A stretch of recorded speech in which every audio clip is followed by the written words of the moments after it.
Ebyari biteganisibwe harimo Rugorogoro, Bushoro, Misibika, Nyamabare na Nyaruhandagazi. Mbweno bwa hati buryo muwe na coramirwe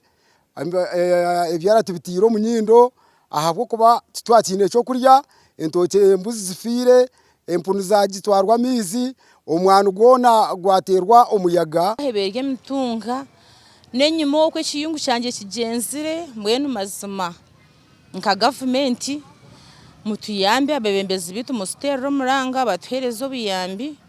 habo kuba izo ntoke zitu niyebera inkentasiya yitu turukwiha mu fees z'abana Ebintu ebisisikiraramo amaju entoke ne kanisa ya Bethel Fruits of Life International Ministries. Tetugwerirwa kagwe umuriro wa mpara rukandaje bugamba bwa nyuma yuko ya cyaci yitu okutwarwa umuyaga kandi nangwa gutagitwirema abatugonka na nekisika kigwire mbwenu turo tugwerirwa kagwe nk'abantu becyaro mbwenu nkabire ninshaba bantu barahanga mwe n'abari ukwe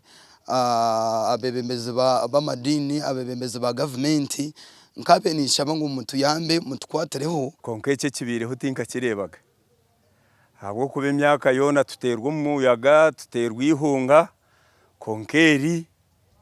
eritinka rebaga ihungeri ryizere ryo kuyitwara abantu Bamwe nibajya ntibakine cyo kutama mahega bwa nyuma y'intoke zabo kucekerera. na hatoroni zaza kutukoma icyo kurya cyaza kubura